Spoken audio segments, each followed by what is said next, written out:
Hey everyone, and welcome back for another deep dive with us. We're going to be tackling IELTS speaking skills today.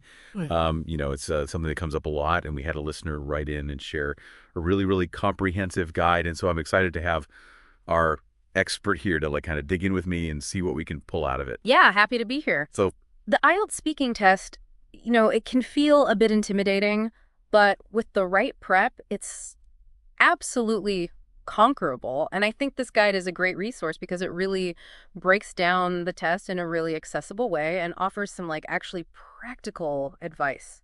yeah, I was looking through it earlier, and I thought maybe before we dive into the tips and the strategies, maybe it'd be good to just get a clear picture of the test itself. Like, what exactly does the IELTS speaking test involve? Yeah, that's a good starting point. Yeah. So basically, the IELTS speaking test is meant to assess your ability to communicate effectively in English across a range of situations.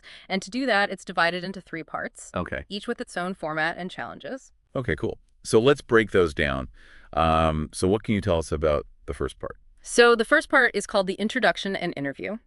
This section lasts for about 4 to 5 minutes, and it's essentially a warm-up to get you comfortable speaking with the examiner. So they'll ask you general questions about yourself, your interests, your work or studies, family, things like that. Okay, so it's a chance to kind of make a good first impression and show the examiner that you can hold a basic conversation in English. Exactly. What kind of questions might they ask? Can you give us an example? Absolutely. So, for instance, they might ask you about your hobbies, something like, what do you enjoy doing in your free time? Or they might ask you about your hometown. Tell me about the place where you grew up. It's very conversational, designed to put you at ease. Yeah, that makes sense. So it sounds like they're really just trying to get to know you and see how you express yourself in English. So then what comes after this initial kind of warm-up? Then we move on to part two, which is called the long turn. And this is where you have to speak for a longer period, about 1 to 2 minutes on a given topic. Okay, this sounds a little bit more challenging. Yes. What kind of topics can you expect in this section? So the topics can vary widely, but they usually focus on personal experiences or familiar subjects. So for example, they might ask you to describe a memorable event or discuss an important decision you made or talk about a person who has had a significant influence on your life. And you'll get a cue card with the topic and a few prompts to help structure your response. Oh, that's helpful. So do you get any time to prepare before you start speaking? Yes, you get 1 minute to prepare your thoughts and you can jot down some notes, Okay. which is really crucial because it allows you to gather your ideas and plan out what you want to say. Yeah, that sounds like a smart use of that minute. Mhm. It must be kind of nerve-wracking to have to speak for that long in a test situation, Yeah. especially in a second language. Yeah. What advice does this guide offer for tackling the long turn? It really stresses the importance of structuring your response like a mini presentation. So they recommend that you start with a brief introduction to set the scene, then move on to your main points, providing details and examples to support your ideas, and finally wrapping up with a concise conclusion to summarize your key points. Oh, so it's about creating a clear and organized framework for your response. I imagine that would help a lot in staying on track and making sure you cover everything. Okay, so we've covered the warm-up and then the kind of individual presentation. What about the final part of the test? The final part is called the discussion. And this section lasts for about 4 to 5 minutes, and it delves deeper into the topic you explored in part two. So it's a chance to really flex your intellectual muscles and show the examiner that you can engage in a more complex conversation. Exactly. So the examiner might ask you to analyze different perspectives on the topic, discuss broader implications of the issue, or offer your own opinions and insights. That makes sense. So they're looking for a deeper level of understanding and critical thinking in this final stage. Hmm. Can you give us an example of the type of question that they might ask in the discussion section? Sure. So let's say in part two, you talked about a significant decision you made. In part three, they might ask you to reflect on the broader societal impact of individual decisions or discuss the factors that influence people's choices. Okay. So it's really about connecting your personal experiences to wider societal themes and demonstrating your ability to analyze and discuss complex issues. That's helpful to know. It's all about showing that you can engage in a thoughtful and nuanced conversation in English. Okay, cool. That's a great overview of the three parts of the IELTS speaking test.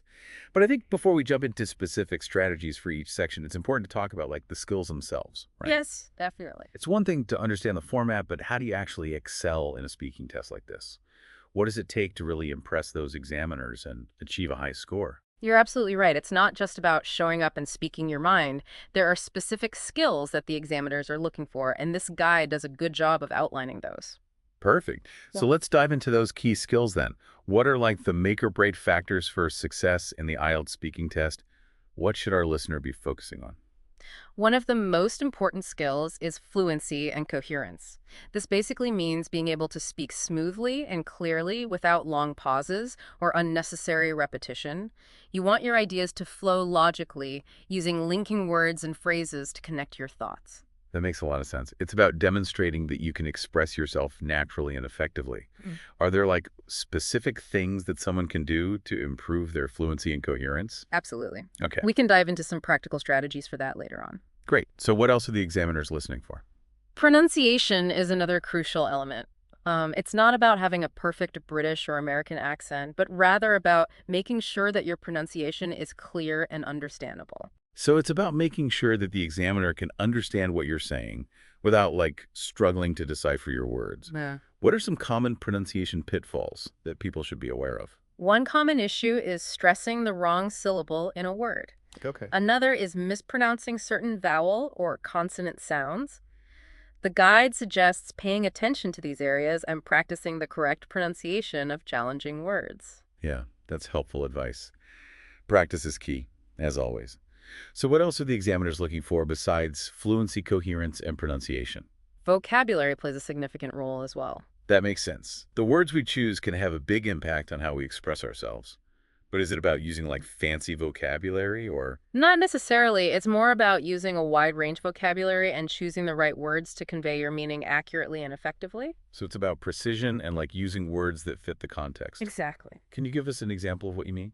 Imagine you're describing a memorable experience. Instead of saying it was good, you could use more descriptive words like exhilarating, unforgettable, or inspiring. That's a great example. It really shows how choosing the right words can paint a more vivid picture and make your language more engaging.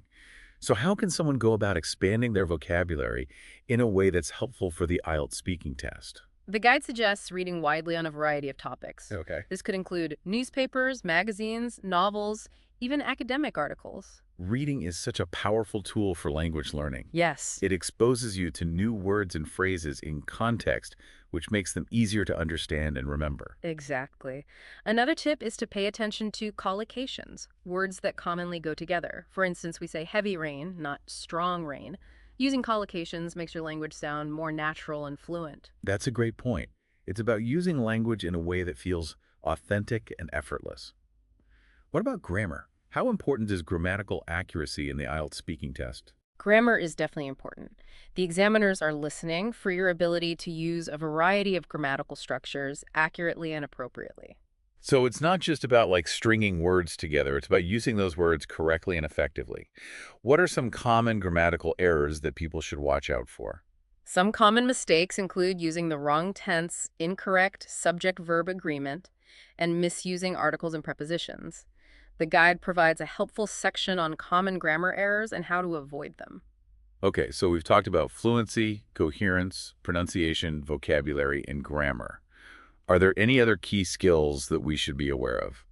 The guide emphasizes one more thing: confidence. Oh, I love that. Confidence can really make or break a performance, can't it? Yeah. It's about projecting a sense of self-assurance and showing the examiner that you're comfortable speaking in English. Exactly. Even if you're feeling nervous, try to channel those nerves into positive energy. Easier said than done, I know. But I completely agree. A little confidence can go a long way. So we've covered the key skills that the examiners are looking for. Now let's dive into some specific strategies for each part of the test. Starting with part 1, the introduction and interview. What advice does this guide offer for handling this initial stage? For this first part, the key is to be yourself, be natural and friendly. Remember, they're just trying to get to know you and how you communicate in English. Yeah, it's about making a good first impression and setting the tone for the rest of the test. Any specific tips for answering the questions effectively? The guide recommends preparing answers for common topics beforehand. Okay, This way, you won't be caught off guard and you can focus on speaking fluently and confidently. so it's about having some go-to answers ready to go. That's a great tip. Anything else to keep in mind? Remember to speak in full sentences and avoid giving one-word answers. Even if the question seems simple, Take the opportunity to elaborate a little and show off your English skills. So it's about demonstrating that you can express yourself fully and engage in a conversation. What about part two, the long turn? This is where you have to speak for a longer period on a given topic, which can be a bit daunting for some people. It can be challenging, but the guide offers some really helpful advice. The key is to use that 1 minute of preparation time wisely. That minute's like gold. Yeah. How can you make the most of it? Read the cue card carefully and make sure you understand what they're asking you to talk about. Jot down some key points you want to cover, perhaps a brief outline of your main points. Think of it as creating a little roadmap for your response. That's a great analogy. Having a roadmap will help you stay on track and ensure that your response is well structured and coherent. Any other tips for delivering a strong performance in the long term? The guide reminds you to speak clearly and at a natural pace. Don't rush through your response, and don't be afraid to pause briefly to gather your thoughts. That's reassuring. It's about finding a comfortable rhythm and pacing yourself. Okay, we've tackled the introduction, an interview, and the long turn. Now let's talk about the final stage of the test, part three, the discussion. This is where you really get to show off your analytical skills and engage in a more complex conversation. What advice does this guide offer for handling this part of the test effectively? For part three, the guide emphasizes the importance of active listening. Make sure you understand the questions fully before you start speaking. That makes sense. It's about being present in the conversation and engaging thoughtfully with the examiner's questions.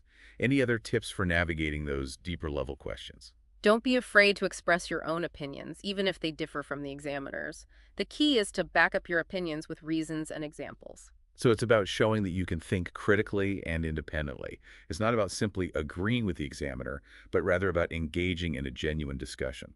That's a great point. Any other advice for handling those more complex questions in part three? The guide encourages you to use a variety of sentence structures and to try to incorporate some more complex grammatical structures if you can. That's a good challenge. It's about pushing yourself to use the full range of your grammatical knowledge. Okay, so we've covered all three parts of the IELTS speaking test and some helpful strategies for approaching each section. Before we wrap up this part of our deep dive, is there anything else you want to highlight from the guide in terms of general tips or advice? One thing that really stood out to me is the emphasis on practice.